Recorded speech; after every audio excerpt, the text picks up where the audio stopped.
Hey everybody, welcome back to another action figure unboxing and review, Medicom Mafex edition. And today we're going to be taking a look at Venom comic version. This is number 88 in the Mafex line.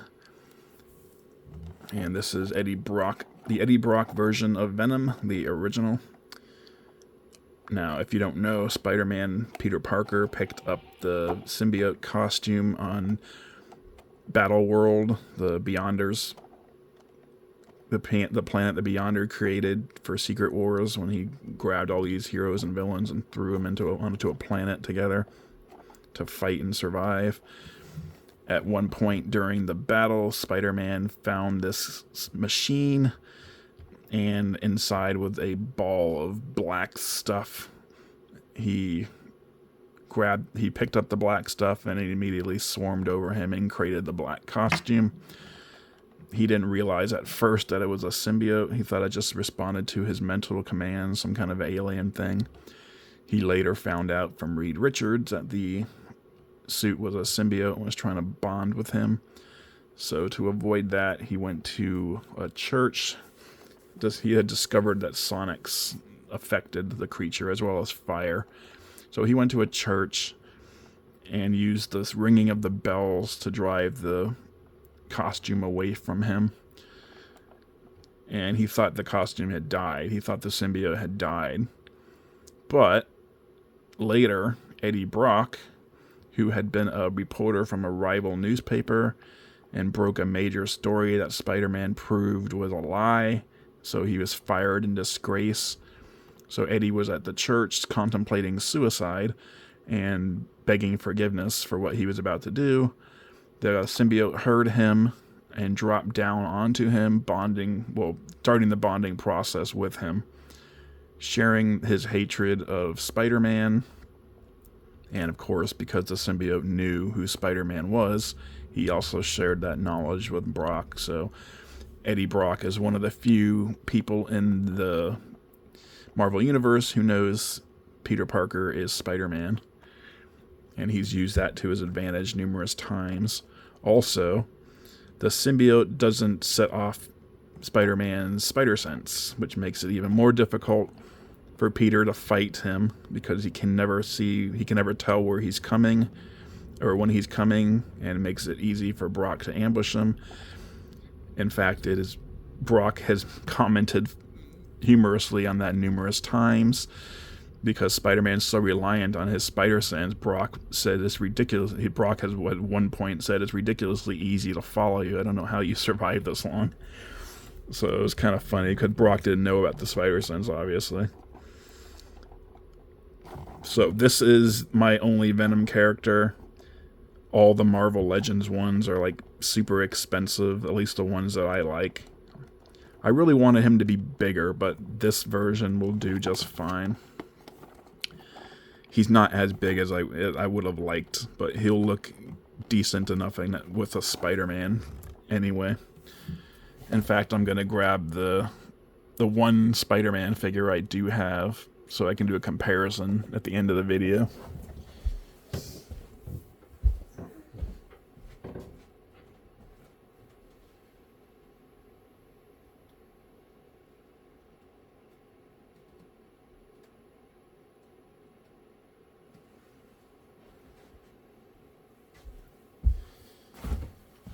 Alright, apologize for that. I should have had that planned out already. I actually have two Spider-Mans, but one of them is a SH Figuarts, and those are even smaller than Mafex, so I didn't want to use that as the comparison shot. Plus, he's the MCU version, not the comic version. I wanted to get a comic version. Although, in actuality, the one that I do have is from the 2-pack with Carnage, so he's not even a comic version. He's based on the cartoon, but he'll still suit our purposes, I think, just fine. Anyway, let's take a look at the box here. We got that nice product shot there. Got Die Spider-Man. Got the artwork of Venom there, which I believe is lifted straight from one of the comics. Amazing Spider-Man, Venom, Mafex, all that good stuff on the bottom. And then we got more Venom. Another shot of his face. On the bottom, you got the legalese. You got the hologram. Another shot of the product there. Another shot. And then on the back, you've got to look at all the different accessories he comes with. Close-ups of the spider design on his chest and his back. His different head portraits, as well as some of the poses that you can get him into, which is kind of cool. Especially this one. This is right out of the comic. Let's get this guy open.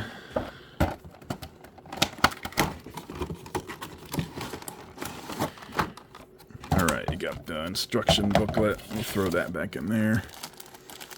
We got the Mafex stand. I'm not going to bother taking that apart. You've seen one clip stand. You've seen them all. Okay, Mafex, as usual, comes with like two plastic trays. One goes on top of the other to hold everything in. So let's get all his stuff out. We'll just dump it because it all falls out pretty easily. And that's it for the tray. Put everything aside here. Looks like we got some loose plastic I forgot to get rid of before. Alright. And here we have Venom. As you can see, he comes out of the box with the grinning head. This is definitely Venom. Looks just like him. Couldn't mistake him for anything else. Got that nice all-black costume. Although it does have a blue tinge to it, which is kind of cool too. There's like a light blue running through. Well, not a light blue. It's more of a medium, a darker shade of blue. But you can definitely tell, especially when you compare it to the head, which is jet black, and the hands and the feet. But yeah, this is Venom's standard costume, his original costume. I don't actually know how he looks now. Like I said, I've been out of. Like I said in the Sabretooth Wolverine review, I've been out of the game, the comic game, for 20-something years. I have no idea what's going on. I do know that at one point Eddie Brock became Anti-Venom. He was an all-white symbiote. And Venom bonded with Mac Gargan, who used to be Scorpion at some point, but beyond that, I'm not that well versed, so I can't really comment on any of that. You've got the design on the front and the back, the big eye slots, which is cool, that grinning maw with all those sharp teeth, and then you got the white trapezoid on each back of each hand, which is really where he shoots his version of webbing out of. Peter shoots his from the web shooters he's got on his underside of his wrist. But in this costume, it comes out of the back of the hand there. So that's cool.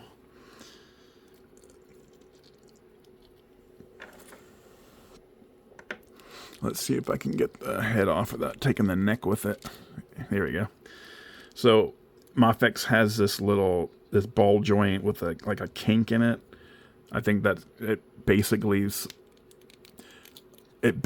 serves the same purpose as the hinge on the Marvel Legends figures, to give you even more articulation. So you can see Venom can look all the way down, almost bury his chin. Not quite touch his chest, but almost. And he can look all the way up, which is good. So Spider-Man can't get the drop on him. He can do the Exorcist. Unfortunately, I took his neck with it, so I gotta reposition that now too. No. Don't worry about the neck coming off as supposed to when you put on the Eddie Brock head. But yeah, he can do the Exorcist. He's got good tilt, which is common with Mafex characters, Mafex figures. He's got that nice butterfly action right there.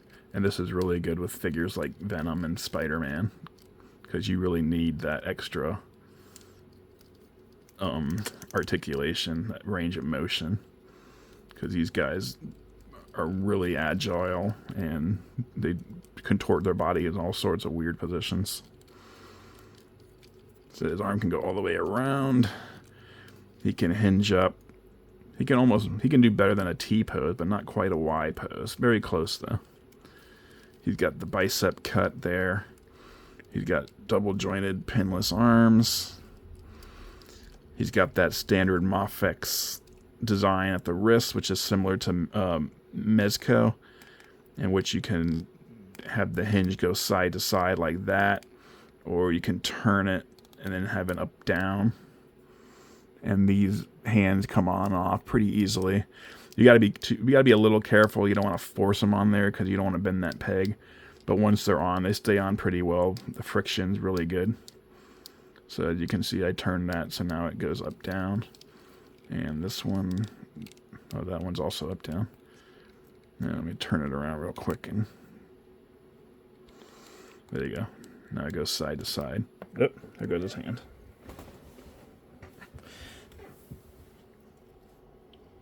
Yeah, if you put too much, dropped it again. You put too much force on them, they'll go flying off. But for the most part, they stay on pretty easy. They stay on pretty well through friction.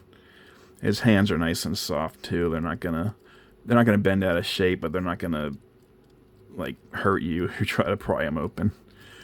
He has a ab crunch, or actually he has more of a diaphragm, not an ab crunch. He's got a diaphragm cut, and he also has a waist joint too. So he can tilt forward about that far, which is nice, and he can go back about that far. He can tilt at the diaphragm cut, and he can tilt at the waist. He can turn at the diaphragm cut, although his range of motion is limited there, but he can turn all the way at the waist. He can twist again. He can do the chubby checker. And he's got a ton of tilt. Look at that. It's like he's caught in a washing machine. No drop down hips. His thighs are really thick, so you can't spread his legs out too much, which is unfortunate. That's about as far as you can go. No Van Damme with this guy. He does not have a thigh cut, but his legs are cut pretty deep, and there's a joint, the ball joint in there, allows you to get some twisting out of his thigh right at the hip there. He's got the double jointed pinless knees.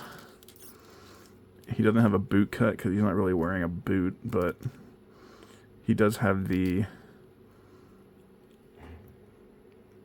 similar peg system to the hands, although you can't twist that one around.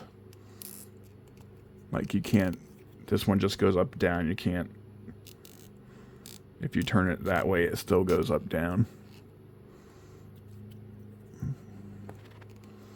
But you can get rock from side to side, and he can hinge back about that far, hinge forward about that far, and he's got the toe joint, no peg holes on the bottom, which is usual, standard for Mafex.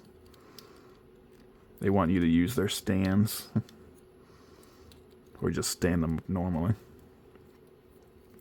All right, accessories wise. He comes with an alt head, an alt masked head. This one has his mouth open a little bit more. Unfortunately, the jaw is not hinged, so you can't open and close it. That would have been cool.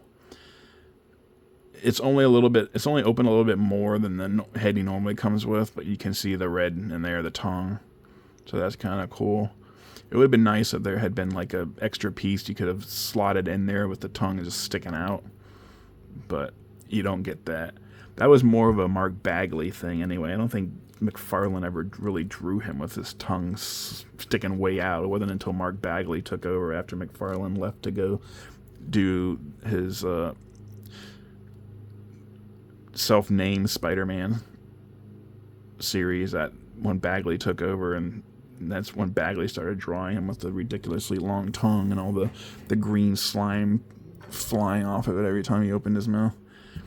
He also comes with this head, which is his unmasked Eddie Brock head. And to put that one on, you gotta take the whole neck piece off as well. And then that pops in there.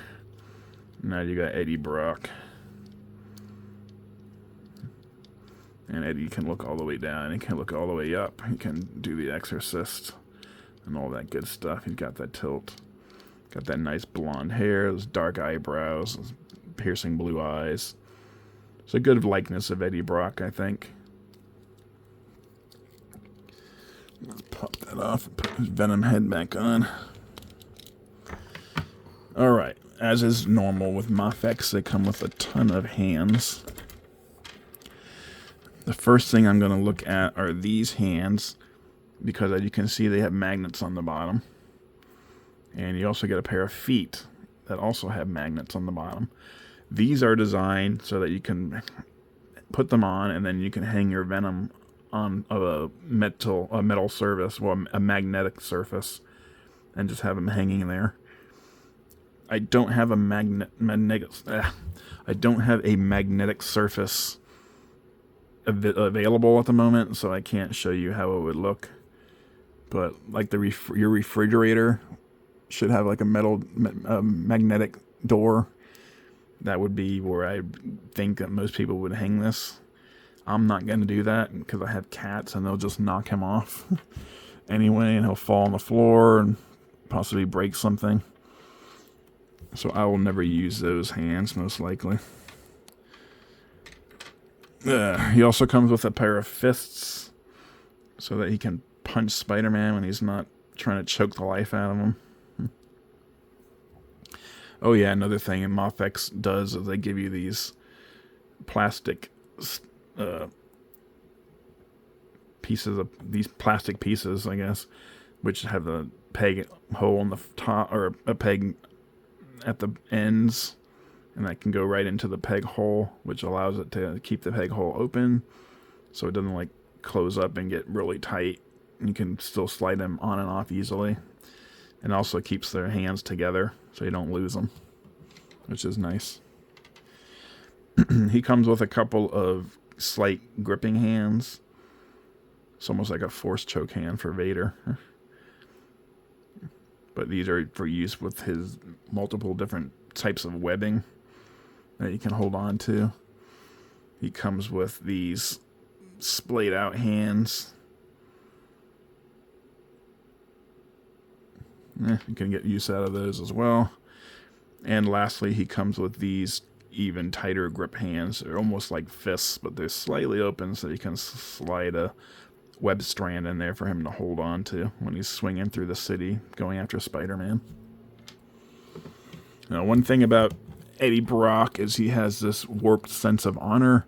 He only goes after Spider-Man for the most part. Everybody else he considers innocent, and he won't harm them. Although he has been known to kill innocent people, like when he's trying to escape from prison and whatnot. He has killed innocent people before, but he always seems to regret it when he does. And even though he knows Spider-Man is Peter Parker, he has never harmed Aunt May or Mary Jane, at least not physically. They have been scarred mentally by his appearance. Well, Mary Jane has in any case. I don't think Aunt May ever met him in this guy. She always met him at Eddie Brock. So yeah, he's got that warped sense of humor. Or not sense of humor, sense of honor. He comes with several different types of web strands. He's got 4 total. As you can see, they all have various looking designs to them.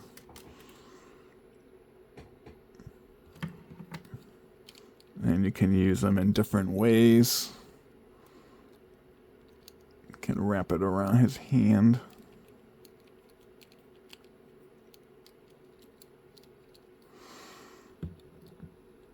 And then have him shoot it out like he's shooting at Spider-Man.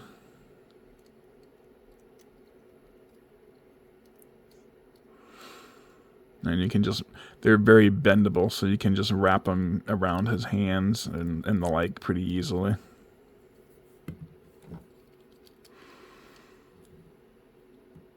He's just firing out strands of webbing. Now, he doesn't have, like, a huge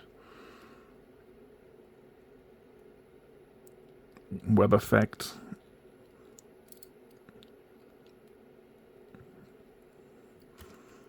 Like a net or something else that would wrap around another figure and make it look like Venom caught him. He doesn't have anything like that, unfortunately.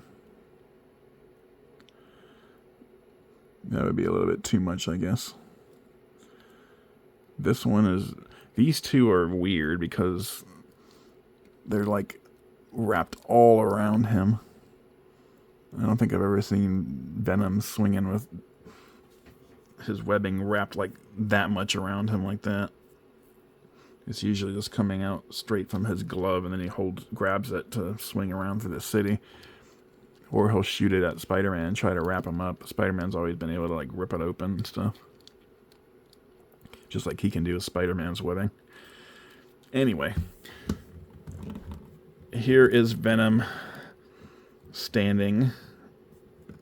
And I'm going to bring in the comic version of Spider-Man, which should be roughly the same size as the comic versions, because it's Marvel Legends Spider-Man, and I'm pretty sure they reuse the same body. So, as you can see, Venom, it really isn't bigger. In fact, Peter Parker is slightly taller than Venom here. That's the only drawback that I personally see with this figure. I would have much rather Venom been a lot bigger. I wish he would have been the size of the deluxe one that Marvel came out with. I would definitely buy a re-release of that one. I'm thinking of getting the retro Venom. The one that's on the retro card that they're re-releasing. They've announced it, but I haven't seen it go up for pre-order yet. I'm thinking about probably getting that one because he'll be better. He'll scale better with Spider-Man. But I'll save the Mafex Venom because I got a Mafex Spider-Man on pre-order, the Tobey Maguire one, because that's a really cool looking suit. I think it's even better than the comic suit version. So that'll be my red and blue Spider-Man. And he'll probably scale better with Venom, although they'll probably be the same size. I don't think companies like Mafex and Mezco care about size differences. They just use the same basic parts and then paint them differently or whatever. Like in the Mezco G.I. Joe line, Roadblock is the same size as Snake Eyes and Storm Shadow, and he should be much bigger. Anyway, I do like this Venom because he's my only Venom. And he's got good range of motion. That's the best thing about him compared to the Hasbro version, is he's got this way better range of motion. You can get him in so much better poses than you'd be able to get a Hasbro one.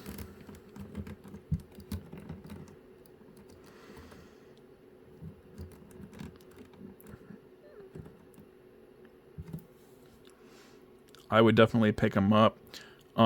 He's been around for a while, so you're not going to be able to get him at the store or at your online shop. Probably they're probably all sold out of them, but you might be able to get them on eBay. I got mine on eBay, and it didn't cost me much more than his original retail price, so that was good.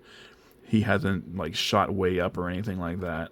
You can probably get him for around retail even on eBay. Definitely pick him up if you're a Mafex fan. I think he's a good figure. He's not as good as a Magneto. That one was really great. That Magneto figure is fantastic. But the Venom one's good if you're a Venom fan.